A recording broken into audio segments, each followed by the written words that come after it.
Work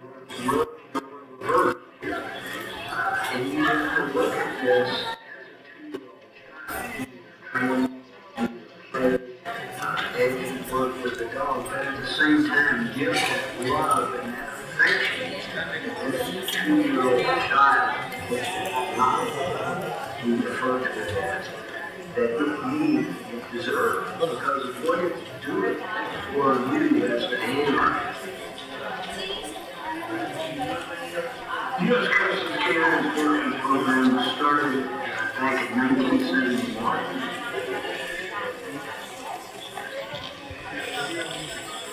The program originally started with German Shepherds.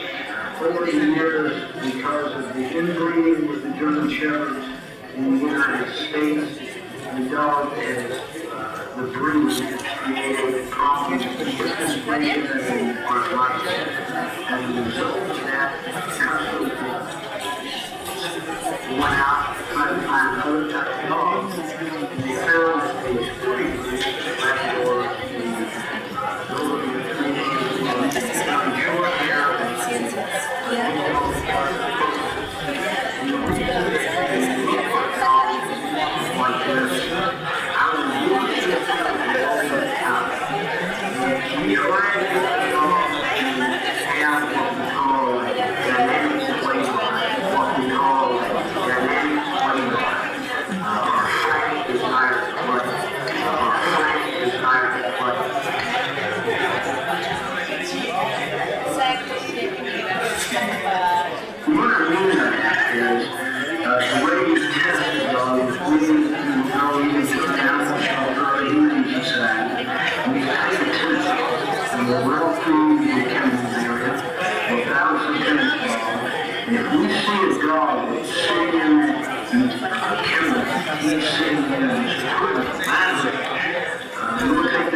a la sesión de hoy.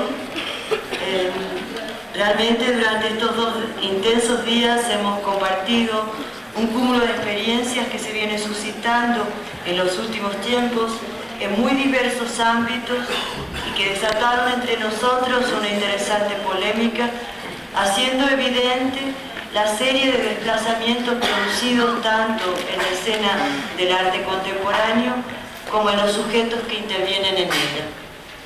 La mesa de hoy lleva por título Puentes.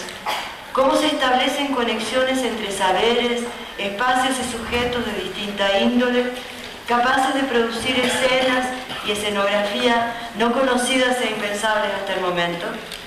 Es decir, vamos a trabajar los puentes, las conexiones, las vinculaciones con el ámbito teórico y académico, con la filosofía, la antropología, los estudios culturales, la etnografía y muchos más, que permitan escapar de la rigidez de las disciplinas estrictas, de los cotos de saberes estancos y de las nociones tradicionales de arte y de historia del arte.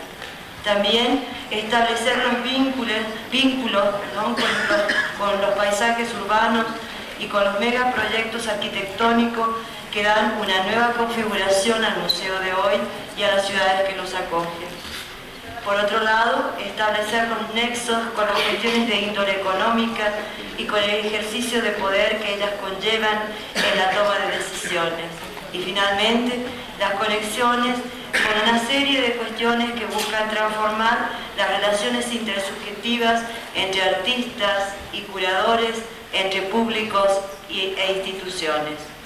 Los desplazamientos han comenzado ya a perfilarse y nuestras viejas ideas rectoras se tambalean. Se perfilan nuevos tipos de sujetos en el campo del arte contemporáneo, artistas, críticos, curadores e instituciones van adquiriendo una nueva fisonomía. Ya no pueden ser los que eran, producción de nuevos espacios que responden a los nuevos tiempos. Esta mesa va a estar dividida en 2 partes. En la primera vamos a tener la presencia de Ana María Guasch y de Vanessa Fernández, y con un pequeño intermedio y en la segunda tendremos la presentación de Joseba Zulaika y de Man Rae-Soo, con lo cual, o sea, con eso cerraremos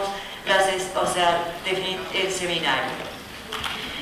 Pediría como favor muy especial en respeto a los ponentes que apagaran los celulares o los pusieran en situación de que no se escuchen. Eso como favor muy especial. Y voy a hacer la presentación de las dos ponentes de la primera parte de esta mesa. En primer lugar, Ana María Walsh, quien ayer me pidió muy especialmente que reafirmara que es historiadora y que pertenece muy especialmente al mundo académico. Es profesora de arte contemporáneo y crítica de arte en la Universidad de Barcelona.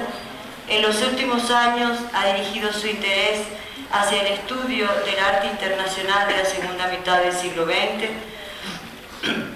con especial interés en el arte de las dos últimas décadas, destacando sus publicaciones, el arte del siglo XX de sus exposiciones y el arte último del siglo XX, del postminimalismo a lo multicultural. Ana María Walsh es también editora del texto Los Manifiestos del Arte Postmoderno, textos de exposiciones 1980-1995, publicado por ACAL en Madrid, y coordinadora y autora de la crítica de arte, historia, teoría y praxis, que en estos momentos se encuentra en prensa en Barcelona en la editorial Serval. En la actualidad colabora como crítica de arte en el periódico La Vanguardia de Barcelona, así como en las revistas de arte Lápiz y Calías, y dirige la colección de libros de arte contemporáneo para la editorial ACAL de Madrid. Ha dirigido diferentes cursos y seminarios, entre los que destaca el Seminario Internacional El Debate Artístico a partir de 1968, Modernidad, Postmodernidad y Globalización. Ha sido Visiting Fellow por las universidades de Yale, Princeton y Columbia en Nueva York. En tanto, Vanessa Fernández es editora de la revista El Tiempo Celeste, cuenta con maestría en arte contemporáneo y de posguerra por la Universidad de Manchester y por Sotheby's Institute en Londres. Fue editora de la revista Museos y del Portal Art Daily del 94 al 97.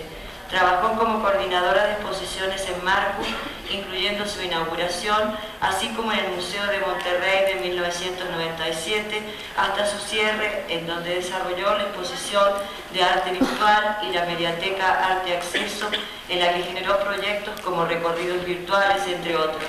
Participa regularmente como crítica de arte para periódicos a partir del 94, incluyendo El Reforma, El Norte, Milenio y Milenio Diario de Monterrey, así como en catálogos de exposiciones y revistas, siendo el más reciente el ensayo para el catálogo de la exposición de Jenny Holzer en Marco. Fue docente en la Universidad de Monterrey por 3 años, es vicepresidenta del Festival Cultural Barrio Antiguo y actualmente trabaja como directora ejecutiva para una nueva revista titulada WOW. Escuchemos entonces a Ana María Walsh con su ponencia Expansiones y desplazamientos, arte versus antropología, crítica versus teoría cultural.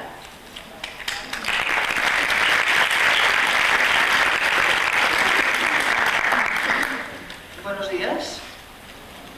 Bueno, ante todo agradecer las amables palabras de presentación de mi colega María Inés. Desde luego así allí hubo una pequeña complicidad entre las dos.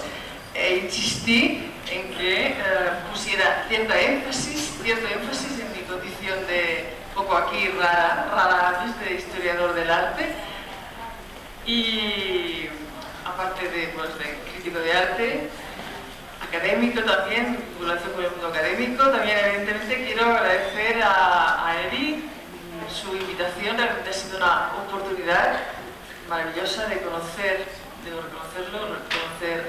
México. Evidentemente habrá que volver porque es un país fascinante y en estos días que nos han tratado a todos también realmente no hemos tenido el tiempo para conocer la ciudad y los alrededores. Bueno, la historia de hoy, mi ponencia de hoy es evidentemente, bueno, como ha dicho ya María Inés, es una historia de desplazamientos, es una historia de expansiones, quizá también de transgresiones. ya lo veremos. Un poco en lo que yo llamo no hay que tomárselo tampoco muy literalmente, lo que yo llamo metafóricamente, quizá, lo voy a explicar, el giro etnográfico que están adoptando las prácticas de arte contemporáneo. Bien, estamos inmersos, quien lo puede negar, en la época del capitalismo global, multinacional o tardío, depende de si escojamos las terminologías de Jameson o de Mandel o de otros autores, y de su ideología multicultural, y muchas son las cosas que han cambiado desde que el mundo estaba dominado por una mirada etnocéntrica, dividido en estructuras binarias, lo civilizado, lo primitivo, lo crudo, lo cocido, a tenor del antropólogo estructuralista Claude Lévi-Strauss, el centro, la periferia, las culturas, las subculturas, y por una sociedad altamente jerarquizada, una sociedad dominada por el monoculturalismo y por la homogeneización fundamentalista. Por supuesto que esta intervención mía no me permite hacer, no hay tiempo evidentemente, no me permite hacer una genealogía de esta ideología multicultural que nace con el reconocimiento de la política de las diferencias en el marco del postestructuralismo francés, post-Mayo 68, como no recordar, aunque sea de pasada, los textos sobre la diferencia de Lyotard. Decía Lyotard, la realidad comporta diferencias, ya no interesa la verdad, sino para qué sirve y si es eficaz. Como no recordar a Derrida o a Deleuze. Es una ideología multicultural que nace también con la aparición del discurso postcolonial que tiene, entre otros, a Edward Said, su orientalismo del 77, a uno de sus primeros pensadores, y que se alimenta del discurso multicultural, tanto en versión mainstream, y en el fondo también un poco separatista, como en versión periférica, o lo que llamaríamos pluralismo o heterogeneidad cultural.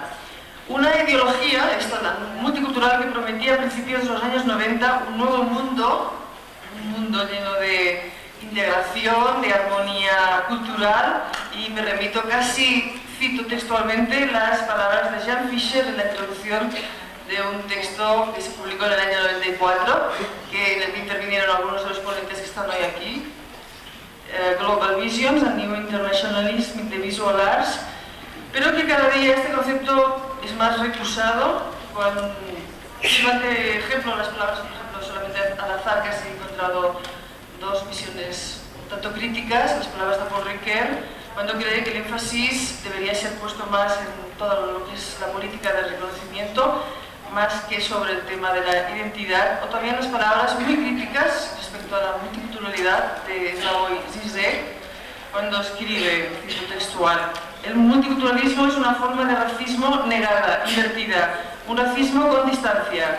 Respeta la identidad del otro, hispano, chicano, afroamericano, asiático, concibiendo a este como una comunidad auténtica, cerrada, hacia la cual el multiculturalista, habitante de las metrópolis, mantiene siempre una distancia. Fin de la cita.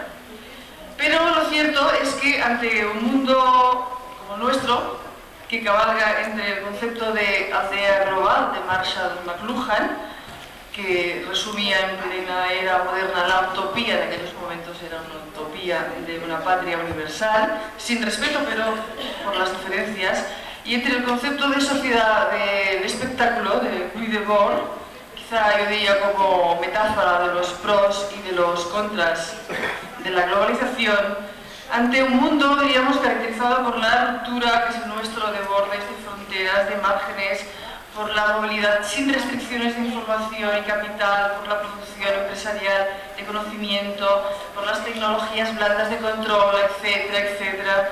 Muchos son los cambios operados en los procesos creativos y, sobre todo, receptivos. Un poco, yo creo que es el marco de la ponencia de hoy. Estamos hablando de puentes, de los marcos receptivos en nuestro entorno artístico contemporáneo, y en ello estamos todos implicados.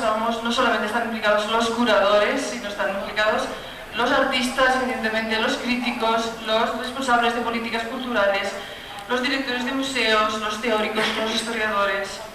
En fin, de todo ello, es muy amplio realmente, pero me gustaría hablar un poco aquí y hacerlo amparados un tanto por el proyecto, por el legado inacabado, inconcluso de uno de mis filósofos preferidos, el filósofo, el historiador, el crítico cultural Michel Foucault. Un legado que creo yo está muy conectado con el modelo de posmodernidad crítica en el que estamos inmersos y que pone énfasis no únicamente en problemas de lenguaje, sino en las relaciones entre el lenguaje, el conocimiento y el poder. Un poco el lema sería construir el poder a partir de la cultura y no al revés. Ante un mundo, diríamos, multicultural y multidimensional, en plena era de la globalización, todo marco de análisis vendría a sugerir el legado de Foucault, y aquí sí que yo no podía imaginar que me encontraría con una de las grandes especialistas, estudiosas, incansables, que dice estudiosa de Foucault, o sea que debo reconocer que yo no soy una experta en Foucault, solo soy una fascinada por el trabajo de Foucault. Pienso yo que nos sugeriría el legado de Foucault, sobre todo el Foucault de Palabras y Cosas del 66, que era pues, una arqueología de las ciencias humanas o una polémica contra el estructuralismo, una primera lucha contra el estructuralismo, o el Foucault de la arqueología del saber del 69, que nos enseñó a hacer la historia, a construir la historia, una historia, él ya en aquellos momentos nos alertó, llena de discontinuidades que explicaba el presente desde análisis arqueológicos, no desde el historicismo, desde la evolución o el darwinismo. El Foucault de los sistemas de control, vigilar y castigar, el Foucault de la muerte del hombre en las antípodas del sujeto humanista, cartesiano, universal y racional de la modernidad. Yo creo que pues, ya nos dejó entrever Foucault pues, que cualquier intento de aproximación a lo artístico debería interrelacionar constantemente lo político, lo social y lo cultural. En ese sentido, y como historiadora del arte, que es el perfil en el que decididamente me gusta presentarme hoy aquí en este marco, junto a museólogos, a curadores, antropólogos, y aun siendo consciente de que este campo es un campo bastante erosionado, o al menos necesita abundantes dosis de regeneración, que es un poco mi guerra particular, un poco intentar regenerar este campo de la historiografía del arte, pienso que una de las prioridades, de las responsabilidades de aquellos que nos hemos propuesto narrar, o mejor decir, encontrar el sentido al arte contemporáneo, tanto en el ámbito académico con nuestros alumnos, centenares de alumnos cada año, o en el campo de la crítica de arte, es, pienso yo, parcelar el campo, acotarlo, conceptual, metodológica y, yo diría, pondría el énfasis sobre todo ideológicamente. Pienso que la clave no está ya tanto en las metodologías, como discutíamos antes, la gente que nos dedicamos a la historia del arte, cuál es la metodología al uso, las sociológicas y la cronológica. Yo creo que hoy un poco el tema ya no está tanto en la metodología, sino en la ideología del intelectual en el más amplio sentido del término. En este sentido, yo de entrada diríamos, comparto la opinión de historiadores, como solamente para poner unos pocos ejemplos, Hans Belting o Victor Burgin, que en los últimos años plantean abiertamente el fin de la historia del arte, el fin de las historias, evidentemente no el fin, no la muerte de la historia del arte, sino el fin de las historias universalistas y generales, el de la historia entendida como una disciplina humanística, y me sitúo en el terreno de lo que yo llamo la poshistoria. De hecho, ya veréis a lo largo de mi ponencia cómo me siento realmente a gusto con ciertos conceptos post.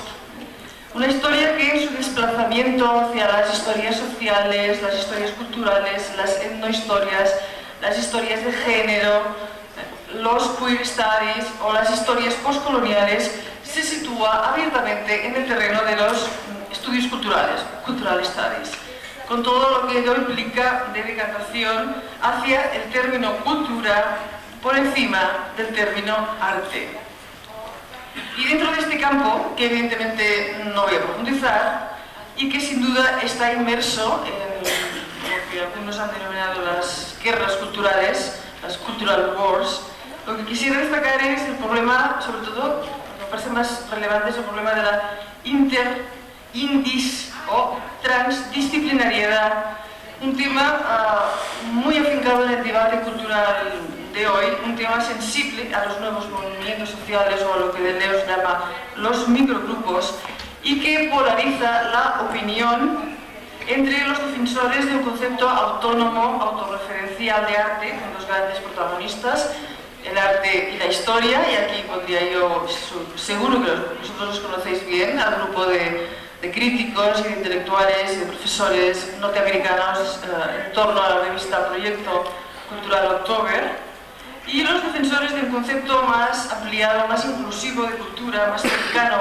diríamos, a la teoría social crítica, que hay quien dice que es una especie de segunda versión de la teoría crítica de la Escuela de Frankfurt, pero sin el componente marxista claramente politizado de aquel. Estamos, recordémoslo, en la era post, en la postmodernidad, en el postestructuralismo y evidentemente también en el postmarxismo. Bien, no me considero experta tampoco en estudios culturales, ni tampoco militante de los mismos. Ahí están mis libros, no son libros que se puedan etiquetar como ejercicios de estudios culturales, ni tampoco participo en las luchas académicas, luchas de poder en último término, de hegemonía cultural, que tienen lugar en las universidades norteamericanas, sobre todo. En España debo reconocer que llegarán, pero todavía no han llegado. Pero conozco un poco estas cultural wars y pienso que en ningún caso compartiría opiniones como las de Rosalind Krauss, fascinante en otros aspectos, cuando ve en el proyecto interdisciplinar de los Cultural Studies, dice ella, un síntoma de falta de disciplina, de falta de autonomía en la historia del arte.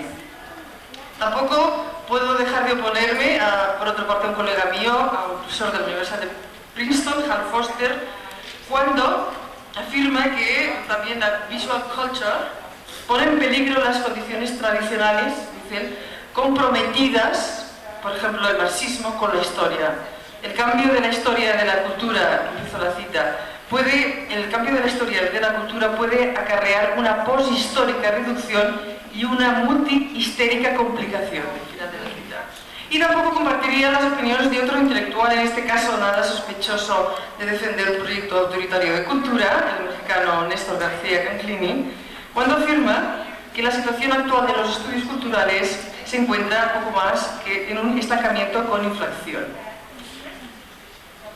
Bien, solo pero estando un poco con los ojos abiertos, con las antenas puestas, un poco atentos a lo que nos depara nuestro mundo, nuestro mundo del arte, el mundo de las grandes o pequeñas bienales, citas internacionales. Muy pronto lo vamos a ver este verano en la documenta de Kassel, la documenta de 2002, pero solo estando atentos a lo que ocurre en nuestro alrededor, tanto en los centros o los antiguos centros o las antiguas periferias, uno se da cuenta de que ya las obras de arte ya no se podrán explicar más desde el binomio forma-contenido, ni siquiera desde una mera aproximación sociológica o de teoría económica, ni tan siquiera desde la única y desde la estricta institución arte, museo, galería, estudio, sino, diría yo, desde complejos procesos de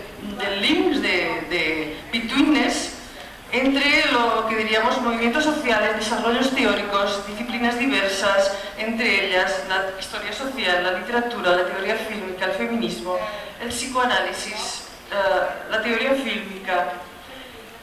Y es desde esta perspectiva que tiene, pienso yo, todo su sentido hablar de un nuevo modelo que es lo que voy a hacer yo hoy aquí, hablar de un nuevo modelo de crítico, de teórico o de historiador, en las antípodas, yo diría, del filólogo, del erudito, del formalista, del cronista, del positivista. A ello volveremos más adelante. Así como también pienso que tiene sentido hablar de un nuevo modelo de curador, este es otro tema, el de la metodología de curaduría, muy apasionante. Realmente aquí lo hemos abordado a fondo, pero alguna cosa sí que me gustaría apuntar al respecto. La figura del curador de exposiciones como principal actor de la comedia del arte, como Deus Artificex, que se llamaba, como divino artista, incluso como usurpador, figura que predominó a lo largo de la década de los años 80, parece ahora, afortunadamente, querer incorporar atributos de otros modelos de intelectuales. Ayer Olu hablaba del corredor cultural, del facilitador, hablaba del del conocedor. Ivo Mesquita, en un catálogo llamado Cartografías, hablaba del cartógrafo. Yo pienso que mi pequeña aportación será aportar nuevas palabras, que es esta tipología del curador, que es la de yo hablaría del curador como un teórico cultural, que no contento con ofrecer un espectáculo visual de naturaleza formal estética, que también lo ofrece en cada una de sus exposiciones, en cada una de sus bienales, que documenta, pero no quiere en ningún momento renunciar a expresar, diríamos, su compromiso crítico con las problemáticas de la sociedad contemporánea, al tiempo que hacer un discurso de libertad frente a lo que diríamos la tiranía de los estilos, de las nacionalidades, de los nacionalismos, del mercado y de las cronologías. Solo hace falta constatar en ese sentido el profundo abismo que en solo 5 años se produjo en el mundo del arte, comparando la documenta de Kassel del 92, la de Jean Holt, con la documenta 10 del 97 de Catherine David, y sobre todo, pienso yo, con la segunda y desafortunadamente última bienal de Johannesburgo del mismo año 97, dirigida por Okwi Embesor.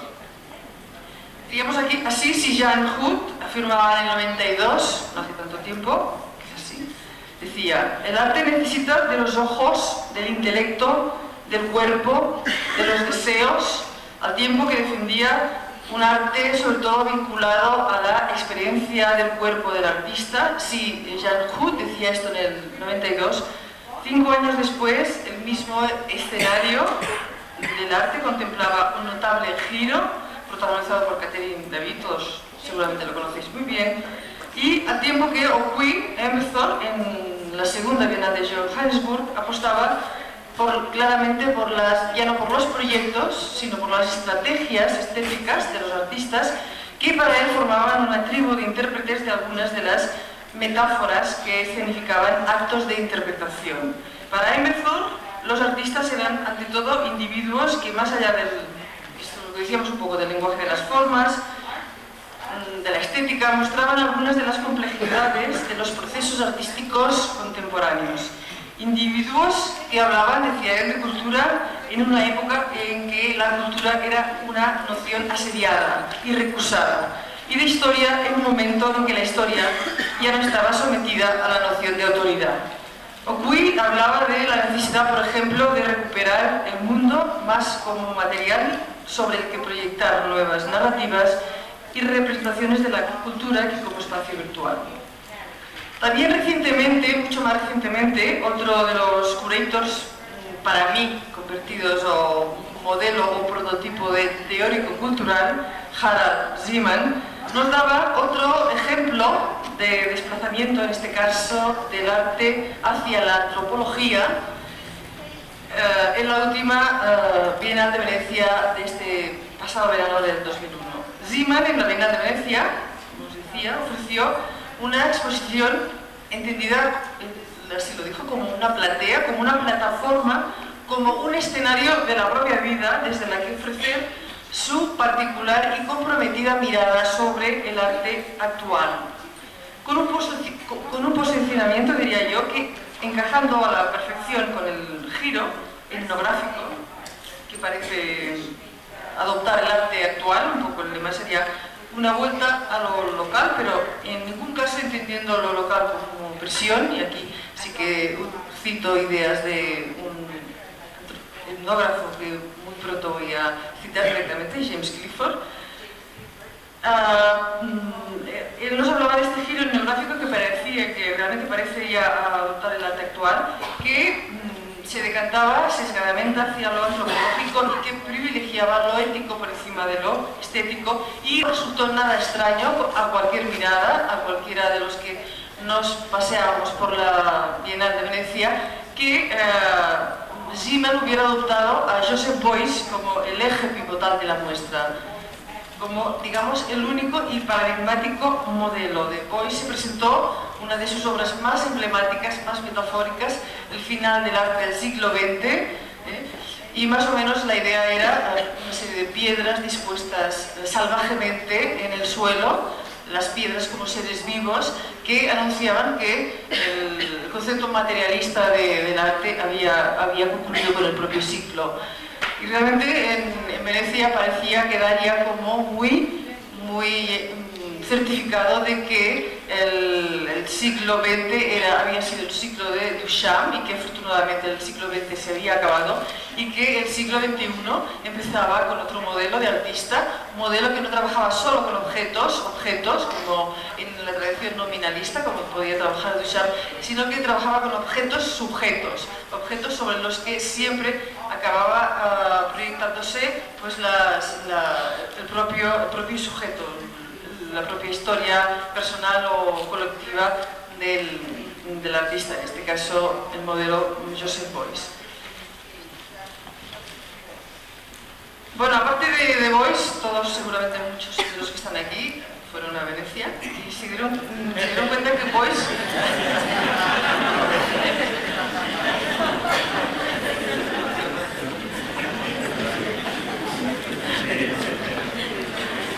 bueno, vimos un vídeo aquí hace poco del día.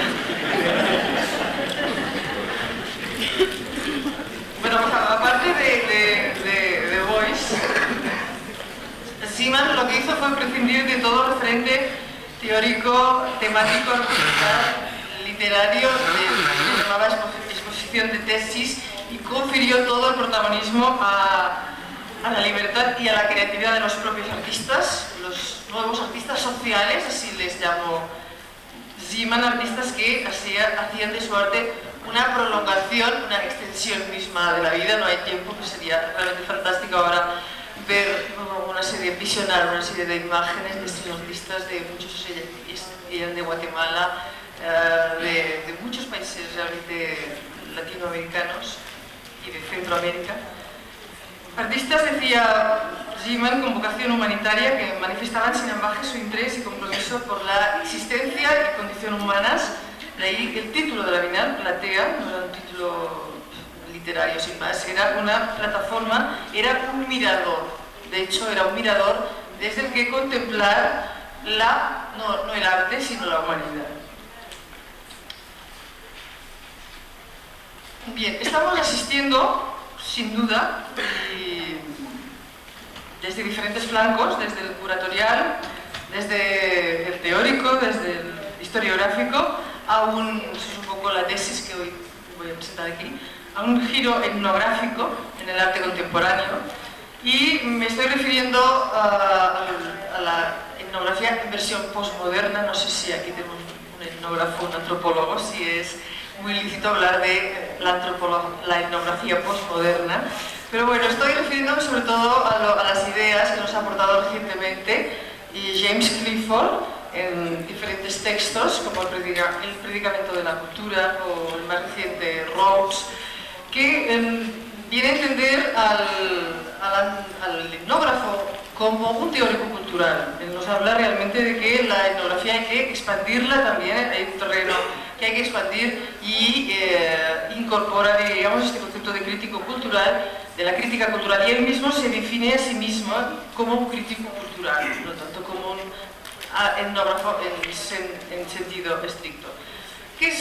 ¿En qué consiste lo del giro etnográfico? Pues hablaríamos de un trabajo horizontal, de un trabajo sincrónico, de tema en tema, de debate en debate político, que vendría a suplantar el anterior paradigma histórico basado en un eje vertical, con una activación diacrónica, pasado, futuro, presente casi como una zona de tránsito entre el pasado y el futuro. Sería como hablar del paso del cuadro como ventana al cuadro como texto, de un paradigma natural a un paradigma cultural, de la imagen como red informacional. También pienso yo que estamos asistiendo a un nuevo modelo de creador, de artista, el artista como etnógrafo, de ello ha hablado otro colega mío, Hal Foster, pero un poco cuestionando esta figura del artista como etnógrafo. Yo diría un artista habitante de una metacultura transnacional que participa de un complejo proceso de globalización, diferenciación en las antípodas de la homologación propia de la jerarquizada internacionalización y en las antípodas también de la diferenciación entre lo local, lo nacional, lo folclórico o lo regional. Y en este punto es cuando pienso que una de las cosas más interesantes, volviendo a lo que comentaba anteriormente, de los estudios culturales, de los cultural studies, es su desplazamiento hacia este giro etnográfico en las prácticas artísticas y en los discursos teóricos recientes. Yo realmente pienso que en ningún dominio como en el de las artes visuales se produce, creemos una relación tan estrecha entre el arte y la teoría del arte, hasta el punto de que casi las distancias entre las creaciones y la teoría tienden a abolirse. Y ahí considero absolutamente pertinente el título de este simposio, un simposio de teoría sobre el arte contemporáneo, este espacio absolutamente dialógico, teoría y arte.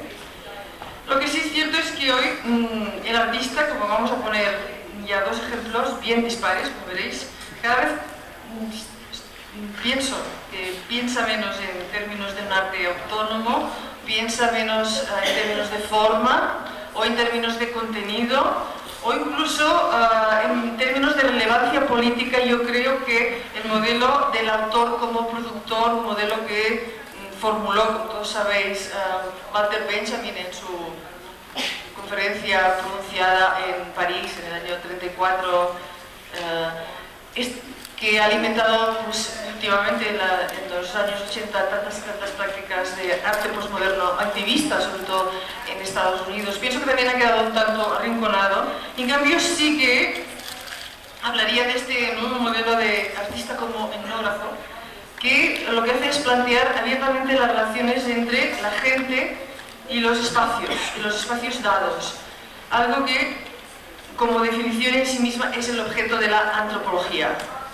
Al menos, diríamos, en su aspecto más etnográfico, más descriptivo. El ideal etnográfico, afirma otro de mis antropólogos más citados, Marc Augé, el antropólogo francés Marc Augé, es redescubrir, dice él, el ideal etnográfico es redescubrir el inicial movimiento por donde los ocupantes de un espacio dado piensan sus interrelaciones, inscribiéndolas en el espacio o, en otras palabras, simbolizándolas. Fin de la cita. Se crea así, pienso yo, una tercera vía entre el internacionalismo moderno, basado en la homogeneización, bueno, todos somos iguales, todos tenemos que hacer lo que hacen las grandes metrópolis, los grandes centros de poder, sea Nueva York, sea Berlín, sea Frankfurt o sea París quizá sea Londres, o su versión postmoderna, postcolonial del New Internationalism, en el que las lenguas francas siguen llegando impuestas desde el mainstream. Estoy hablando de una tercera vía que no sería ni este internacionalismo moderno ni la versión postmoderna del New Internationalism, ni sería tampoco el localismo periférico, folclórico.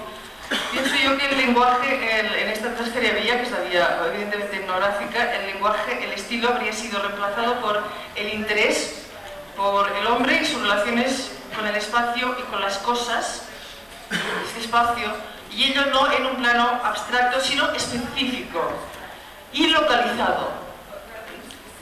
Y de aquí pues el concepto de site specificity, que es un concepto que se ha utilizado en el mundo del arte desde diferentes frentes. Era para Richard Serra una de sus esculturas en una plaza de Nueva York, una site specificity. Aquí estamos hablando de otra manera de entender la site specificity. como una especie de zonas de contacto, son como, utilizando también una terminología de James Clifford en su Roots, como no lugares, zonas para la contestación y para la actividad colaborativa que hacen visibles esta visibilidad de la que hablábamos ayer, diferentes agendas estéticas, históricas, políticas, etcétera, etcétera.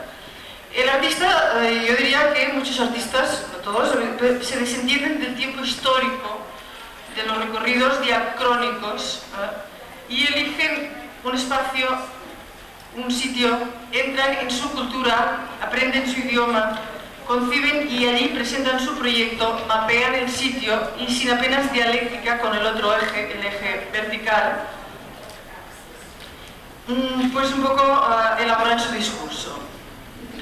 Y esto lo vamos hoy a ejemplificar en dos creadores que parece que realmente no tienen absolutamente nada que ver entre sí, pero que creo yo que participan de este mismo giro etnográfico. Uno es el catalán afincado en Nueva York, Antonio Muntadas, y el otro es el madrileño afincado en México, Santiago Sierra. Me gustaría también, al final, si tuviera tiempo, comentar muy brevemente algunas de las obras que he podido ver en Madrid hace un par de meses de artistas mexicanos en la exposición El final del eclipse, una exposición que evidentemente nosotros aquí no habréis podido ver. A ver si tengo tiempo de probarles mostrar algunas obras de Gustavo Artigas, Pablo Vargas, Lugo, César Martínez y Abraham Villegas. Pues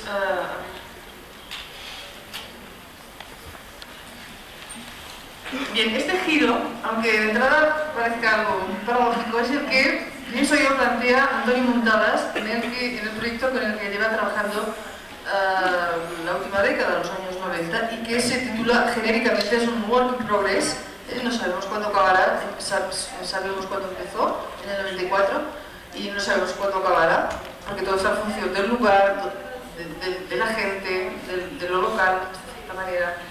El proyecto se conoce con el nombre de On Translation, y es un proyecto que va realizando en distintas ciudades y en distintos lugares, pues en Bogotá, en Helsinki, en Madrid, en Kassel, en Budapest, en Rotterdam, con un común denominador: abordar el problema de la comunicación. En la actualidad, diríamos, comunicación sustituye a lo que llamaríamos lenguaje, y sobre todo abordar cómo el público recibe las producciones culturales. Diríamos la traducción, la recepción, la codificación, el cifrado, la interpretación en el territorio de la cultura global le sirven a Muntadas no solamente para analizar el paso de una cultura a la otra, sino para, diríamos, él lo dice, cuestionar y explorar las relaciones entre las instituciones, el poder, los media, el lugar y finalmente el contexto. Realmente son muchos los medios que utiliza Muntadas en cada uno de los proyectos de Translation. Aquí tenemos el que presentó en Helsinki en el año 95, utilizando un diorama, que no tengo tiempo para explicarlos. Este es el proyecto que presentó en la última documenta de Kassel del 97. Aquí utilizó el ciberespacio y los procesos telemáticos en esta obra llamada The Internet Project. En ocasiones como esta instalación que pensó, concibió en función de Madrid, utilizó piezas de mobiliario, escultura mobiliar. En esta obra se llama La Mesa de Negociación del 98. En otras ocasiones utiliza el lenguaje de la publicidad en la calle, de las vallas publicitarias, móviles, recorriendo distintos lugares de la ciudad. En este caso la ciudad fue Rotterdam y la obra en cuestión se llamó The Audience. O como esta que presentó en Bogotá en el año 99, llamada El Aplauso. Tiene 24 y en la actualidad ya tiene 24 obras de la serie On Translation y, como os he dicho, sigue trabajando en ellas.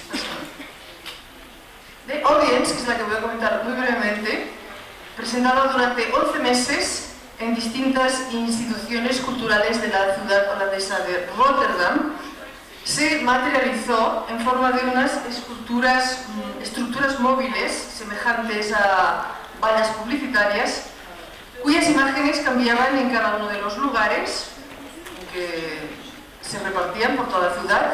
El centro era el museo que cobijó la exposición, fue el Puig de Buit, y combinaban las características técnicas, por un lado, del medio publicitario, las funcionales del sistema de transporte y las simbólicas del montaje propiamente iconográfico.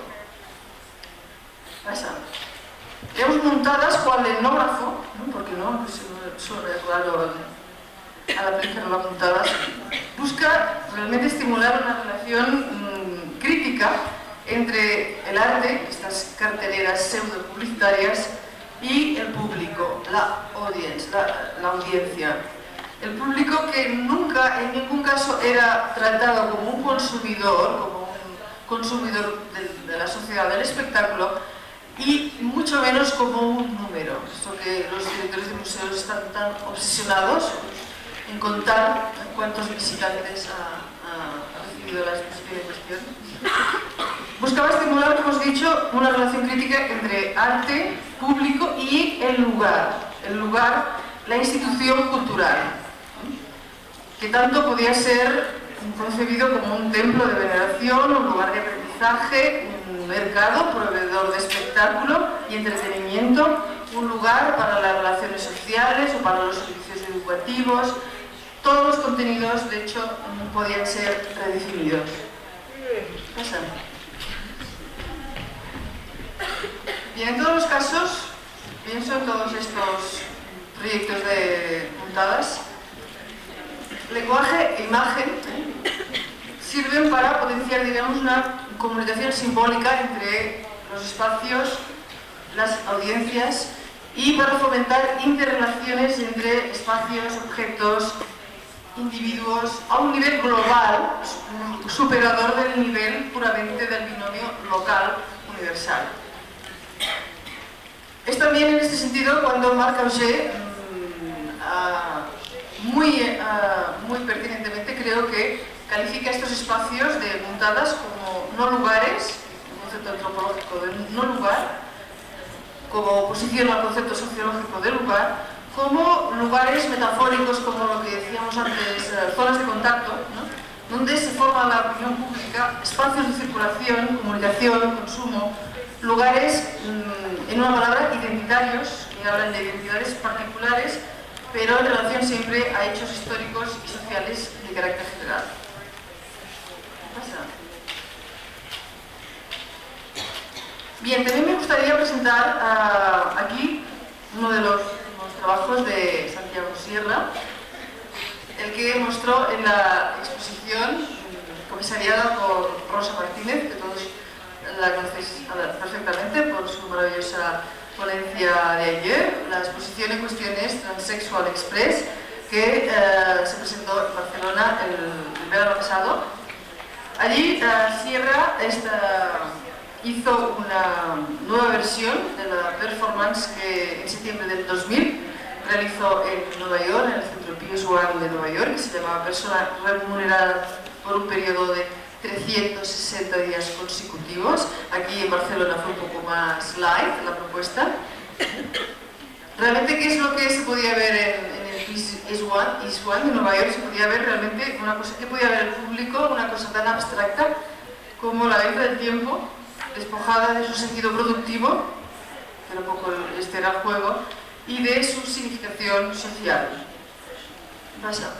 Seguramente todos conocéis muy bien las diferentes acciones de Santiago en su línea, diríamos, como dice Texana Pimentel, post-utópica, de servirse del cuerpo humano como único interlocutor para la obtención de remuneración salarial, un poco alejándose de toda posición maximalista de emancipación de clase. Aquí tenemos la obra que realizó en el espacio alternativo de La Habana en el año 99. ¿Pasa? Esta es la misma. O aquí. ¿Pasa? Aquí tenemos el tatuaje que hizo con un grupo de prostitutas y toxicodependientes de Salamanca. Pero sin lugar a dudas, ¿quién pasa? La de Barcelona fue la obra quizá más impactante, ya que yo creo que para definir a Santiago Sierra hay que utilizar 3 E's. Una E habla de lo económico, otra E habla de lo ético y otra E habla de lo estético, porque realmente él nunca, digamos, deja de lado o abandona el componente estético, y sobre todo esto se pudo ver en la instalación de Barcelona, en el Centro de la Santa Mónica de las Ramblas de Barcelona. Digamos que la de Barcelona fue, yo diría, la más espectacular, ya que a las reflexiones puramente económicas, aquí, en este banco vacío, una mujer cobraba por permanecer 4 horas diarias aislada y atada con estas cuerdas a su tobillo. Recibía el mismo salario que una prostituta de Rabat recibía por sus servicios. Se me viene a la idea ahora la idea del mito de Edipo. Edipo, la palabra Edipo quiere decir los tobillos hinchados. Realmente el padre de Edipo lo abandonó, le ató los tobillos para que no le matara a él. Yo pienso que es una anécdota. Por otra parte, Santiago Sierra es un otro discurso con el que estoy trabajando, que es el discurso del psicoanálisis y el discurso del sujeto. Tiene mucho que ver con lo que yo llamo sujeto antiedípico, pero bueno, esta es otra historia que no lo vamos a mezclar en el discurso antropológico de hoy. Bueno, y a las consideraciones económicas, este era el banco, evidentemente vacío, porque mientras estaba la mujer nadie tenía el más mínimo acceso, ni físico ni visual, dentro de esta habitación, que quedaba absolutamente no sellada, pero sin la grada y cerrada. Solo podía entrar Santiago a atar a la mujer, y al cabo de 4 horas volvía a entrar Santiago a desatarla. Bueno, a las consideraciones económicas o éticas, se pagaba a la mujer a cambio de su tiempo. Esto nos lo contó Rosa en la rueda de prensa. De la misma manera que se paga a las prostitutas por alquilar su cuerpo y a los intelectuales por poner su inteligencia al servicio de los otros. Se buscó, pienso deliberadamente, aquí están los dos responsables, quizá no solo está Rosa, se buscó deliberadamente, pienso yo, este componente estético y en último extremo simbólico pasa. Las cuerdas que ataban el tobillo de la mujer a su banco salían de la habitación cerrada y se proyectaban por todo el espacio expositivo. Aquí tenemos el boquete que separaba el mundo real del mundo del arte hasta cierto punto. Y un boquete que no sé por qué, pero me recuerda el boquete de la obra de Marcel Duchamp, de L'État donné. Yo creo que podríamos, ahora no es momento de interpretar esta obra, pero seguro que tiene relación con L'État donné de Marcel Duchamp. Y podríamos hablar del cordón umbilical. Esto sería, pienso, demasiado fácil, que unía el arte y la vida. Bueno, pues estas cuerdas salían a través de este boquete, de esta rotura en el cristal, iban proyectándose, iban uniendo, iban enlazando diferentes columnas, diferentes estructuras arquitectónicas del espacio del claustro, del espacio de Santa Mónica. Bueno, una lectura claramente simbólica, implicando espacios, personas, objetos con las mismas relaciones simbólicas. De dependencia, evidentemente.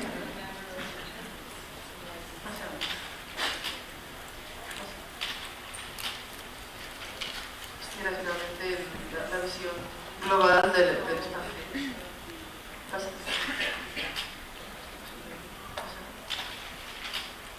Bueno, estos otros artistas que ahora voy brevemente a presentar, también pienso yo que nos hacen pensar en los dominios de la antropología, con los lugares de la memoria, con los no lugares, con estos lugares metafóricos que hablan de situaciones, de momentos identitarios en contra de la aniquilación de culturas que arrastran la globalización. Esta es la obra que se puede ver todavía ahora en Granada, en la exposición El final del eclipse, una exposición curada por un profesor de la Universidad Autónoma de Madrid, José Jiménez. Esta es una obra de, seguro que lo conoceréis, César Martínez, La clonación y viceversa. Él mismo se define como zapatista indisciplinado, zapatista, dejando claro su compromiso, el compromiso vital y social que define su trabajo. Esta obra deberíamos utilizar la forma constructiva de la pirámide, una pirámide muy arraigada en el pasado y en la historia mexicana, pero la mirada del artista nos proyecta, la mirada subversiva del artista nos proyecta a una pirámide mucho más actual, la pirámide de la población, del incremento de la población, de su decrecimiento en los países pobres, en los países ricos. También nos lleva al último límite de lo humano que la biología ha introducido con el tema de la clonación. Si consideramos el arte como un proceso de vida, dice César, en continuo cambio, me parecería más adecuado utilizar el término arte extemporáneo que el de arte contemporáneo. El arte contemporáneo ha dejado de ser contemporáneo, ahora todo es más fugaz que antes, lo efímero se ha vuelto más real, más sólido e inconcluso. Pasa. También Pablo Vargas Lugo muestra esta otra versión, esta pirámide de Panorama. Aquí diríamos que el artista pone un signo de interrogación a una imagen común que todos queremos conocer, la de una pirámide, una de las 7 maravillas del mundo, y subvierte el sentido con una propuesta caracterizada por la ingravidez, allí donde hubiéramos pretendido encontrar complejidad y pesadez. Pasa. O esta obra de un artista que vive en México, Abraham Cruz Villegas, que en este autorretrato con la Avenida de los Insurgentes más o menos buscó hacer de la práctica artística un lazo real entre personas, un medio de comunicación directo. En este caso era la música del artista, la que oía todos los días, el artista la que definía, la que creaba un espacio identitario en la avenida más larga de Ciudad de México. Creo que buena parte de mi obra busca desarrollarse en una dimensión en la que el nexo con otras personas es indispensable, aun cuando no existan resultados o productos palpables. Eso me ha hecho pensar que en el fondo de mi romántica y cursi perspectiva artística he querido fortalecer una especie de sentido gremial. El problema tal vez derive en otro, más confuso, que es descifrar exactamente a qué gremio me refiero. Y para acabar, no sé si está aquí, favor, él aquí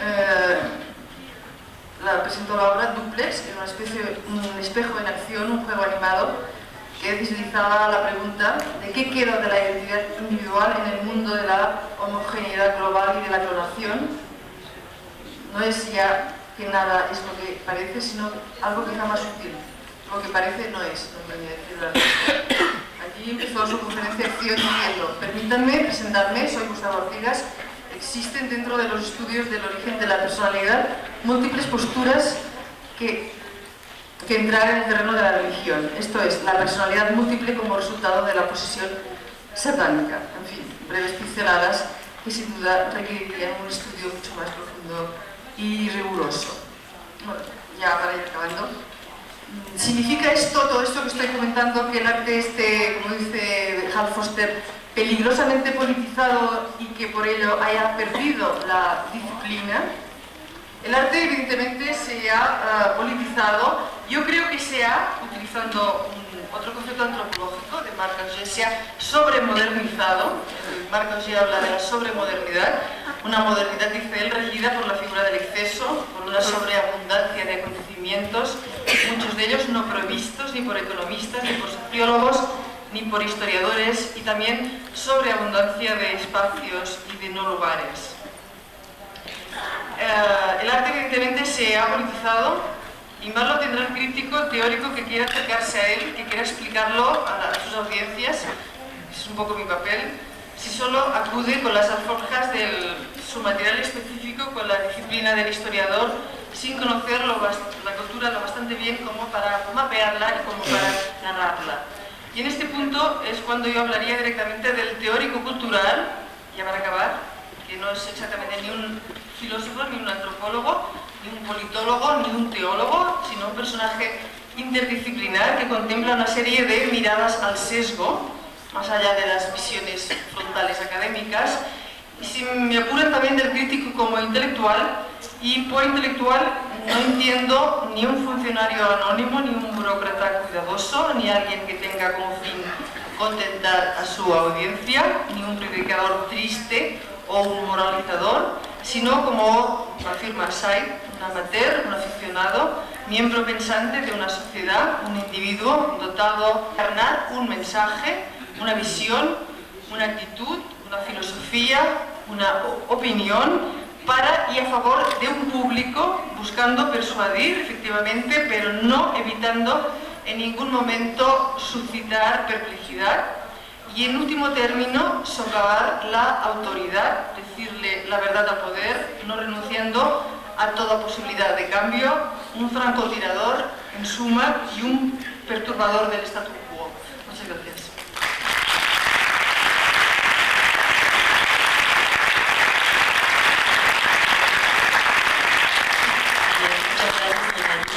Vamos a escuchar ahora a Vanessa Fernández. El título de su ponencia es Esperando la Caridad. Mi ponencia es muy breve. Primero que nada quiero dar las gracias a Eric Cámara y a PAC por haberme invitado, pero bueno, no es nada más porque personalmente me siento muy honrada de estar aquí en este foro, sino por lo que representa. La verdad es que el tema del que me pidieron hablar hasta a mí mismo me asombró. Me pidieron hablar sobre la situación de Monterrey y cómo hay puentes, el tema del día de hoy, porque se desconocen en la Ciudad de México. La razón por la que me asombró es que a mí también me da mucha flojera. Es un tema que es de poco interés, y bueno, a mí también me pasa, ¿no? Cuando alguien viene a hablar sobre el Museo Pape de Monclova, pues yo que me siento como de una ciudad más grande, también me da flojera por ser una provincia, de mi propia provincia. En fin, es como una actitud nuestra, ¿no? De siempre el centralismo y yo misma la padezco, ¿no? Yo misma descarto a la provincia. Entonces, sin embargo me asombró, bueno, por eso, por lo que representa, tal vez es una nueva puerta, tal vez representa una nueva actitud más abierta que tenemos que asumir, incluyéndome. Y por otro lado también, ante todos los problemas que ha habido para financiar el arte contemporáneo, tal vez repensar qué pasó en Monterrey, qué fue todo este fenómeno y tal vez a través de la reflexión poder aprender algo de ello y encaminar nuevas direcciones para el arte contemporáneo. A todo esto tengo que decirles que he hecho los más grandes esfuerzos porque no se me encasille y nada más me inviten a hablar de Monterrey. Durante el año y medio que trabajé en Milenio Diario de Monterrey aquí, viajaba todos los fines de semana a ver las exposiciones en el DF para escribir sobre exposiciones del DF y no fueron exposiciones de Monterrey, pero creo que el estigma, no lo voy a poder perder, así que ya me amoré. Pero bueno, de todas formas, aquí estoy y básicamente lo que más me emociona de poder hablar de esto hoy es un texto que encontré en esta maravillosa publicación que todos conocemos, Curare, que me espantó. Básicamente es un texto muy valiente, es una investigación sobre el premio Marco, escrito por Valeria Paz. Coincido con ella que de todo lo que se ha hecho en el Museo de Arte Contemporáneo de Monterrey, conocido como Marco, es lo más objetable. Y me encantó la idea de que alguien hiciera un esfuerzo por hacer una investigación seria para tratar de desmenuzar cuál era el problema con este premio y con este museo y con la política cultural de Monterrey. Y lo que voy a tratar de hacer rápidamente en mi ponencia es no de describir a Monterrey, sino más bien de tratar de verla desde el DF y tratar de ver qué nexos puede haber, ¿ok? Entonces, antes de leerles el texto de Valeria, les quiero decir los 3 puntos. 1, creo que podemos hacer un puente con el pasado, analizándolo. 2, con los públicos, la manera en la que se manejan los públicos y patrocinadores en la iniciativa privada. 3, un puente con los artistas, que también sucedieron cosas muy extrañas en Monterrey. Y por último, un puente en Monterrey con el DF.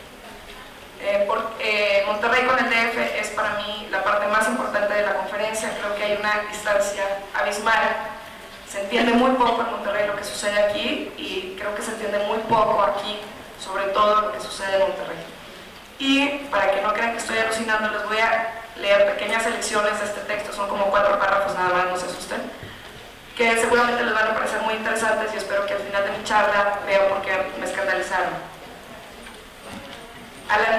Empieza diciendo: al analizar el premio Marco, realizado entre 1994 y 1996 en el Museo de Arte Contemporáneo de Monterrey, se pueden identificar distintos mecanismos de promoción vinculados a los valores del mercado del arte, los cuales a su vez son parte de una estrategia promocional de características particulares.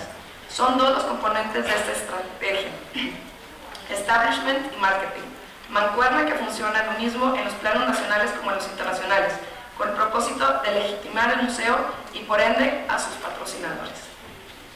Luego dice: para atraer a estas figuras que participaron en el premio Marco, por supuesto, John Immendorf, Marco Duppert, Spenk, David Sale, Julian Schnabel, Sandro Kia, se ofreció el premio más elevado del mundo, $250,000, sin duda como estratagema diseñado para proyectar a Monterrey como metrópoli cosmopolita.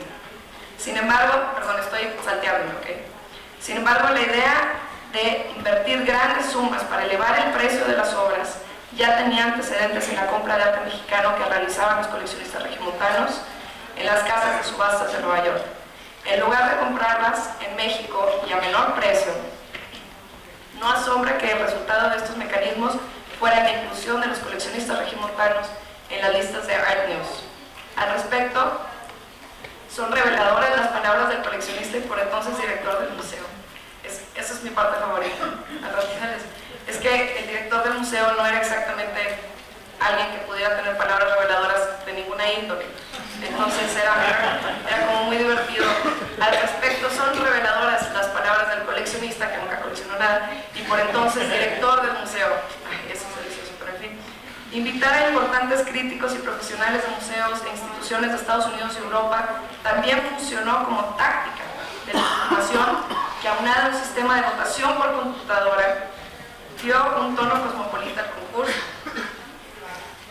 Y por último, para concluir, la afirmación del director del museo, otra vez del director del museo, de 1996, de que el premio Marco era un termómetro del arte actual, reveló que detrás estaba el manejo de la imagen pública y sus afanes de reconocimiento internacional. El aspecto interesante del premio Marco, en todo caso, fue la manera en que un grupo de coleccionistas asumió el papel de patriarcas de su ciudad, haciendo que el arte contemporáneo tuviera gran incidencia social y se constituyera en instrumento de poder de un grupo. Repito, me parece un texto muy valeroso, creo que es un momento muy importante para hacer un análisis de esto. Tenemos, por ejemplo, nuevas colecciones de arte contemporáneo que se proyectan a nivel internacional, como la colección Jumex. Hay nuevos esfuerzos por regenerar el coleccionismo en Monterrey, como es la feria que se está haciendo para esta primavera muestra.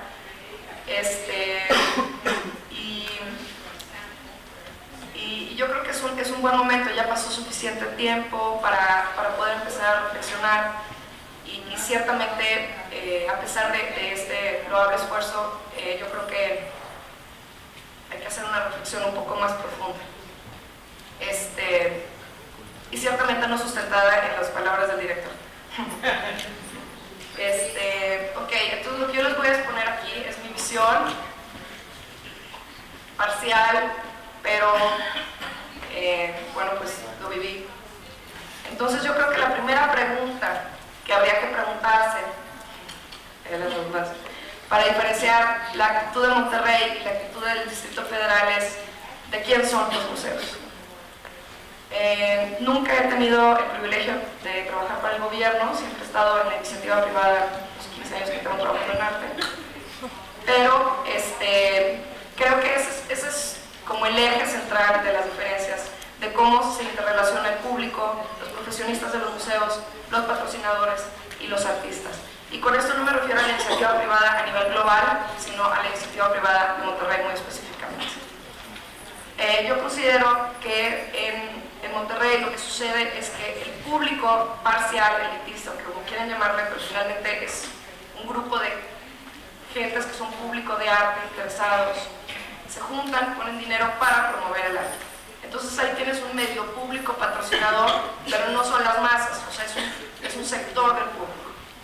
Ellos son los patrocinadores y el profesionista que se contrata en el museo, tanto externos como externos, tiene que responder a ese dueño del museo. O sea, el profesionista, ¿a quién le rinde cuentas? A los dueños. O sea, el museo tiene un propietario identificable y las masas o el público del museo se maneja como un grupo de personas a quien se les ofrece un regalo. ¿Okay? En el gobierno, hasta donde yo lo puedo percibir, a lo mejor me equivoco, pero creo que el público es el dueño de los museos, las masas son los dueños de los museos y los profesionistas y el gobierno intervienen como mediadores de presupuestos y de intenciones profesionales para poder llevar a cabo lo mejor posible los profesionistas o el gobierno el manejo de dinero y de intereses, de manera que el público finalmente se vea beneficiado y el museo son de ellos, pues. Entonces, lo más interesante para mí de llegar a esta conclusión han sido mis eternas discusiones con Cuauhtémoc Medina, porque siempre se queja que en Monterrey no hay denuncia. Entonces, ¿pero por qué en Monterrey no hay denuncia popular? ¿Pero por qué en Monterrey? Y realmente es una muy buena pregunta, o sea, y yo a mi vez, cada vez que llego aquí le decía, ¿pero por qué todo tienes que quejarte? Pues ¿qué más da ya? Déjalos en paz, ¿no? Escribe algo bonito, y algo, sí. Entonces, como que siempre había esa.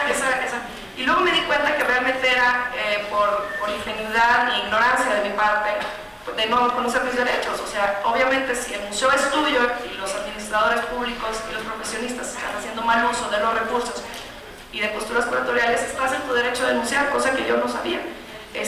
No hay intervención federal en Monterrey, salvo en minúsculas contribuciones al Museo de Historia y verdaderas estupideces. Y bueno, no voy a hablar de la provincia, pero en fin, sí hay como una percepción de lo que es la cultura y tu autoridad, derecho, opinión y voto sobre lo que se exhibe, muy diferente, ¿no? Entonces, aquí, bueno, es elitista, pues por supuesto que lo es, pero no malintencionado, ¿no? Yo, por ejemplo, me gusta mucho una parte de la caricatura de Pedro Picapiedra en la que Vilma cumple años y Pedro le regala una funda para la bola de boliche. Entonces, yo creo que todo el mundo siempre regala lo que uno más desea sin darte cuenta que la otra persona no tiene ninguna necesidad de ello, ¿no? Y entonces, si coincidieran conmigo en que en Monterrey el arte realmente es un regalo, o sea, yo quisiera saber cuántas personas están dispuestas a sacar de su bolsa millones y millones de dólares para ofrecerles un regalo de cultura a la ciudad. O sea, es algo muy loable. Y si lo percibimos así, como un regalo, también habría que cuestionar cómo se juzga un regalo, cómo se asesora un regalo y cómo se enmienda un regalo, ¿no?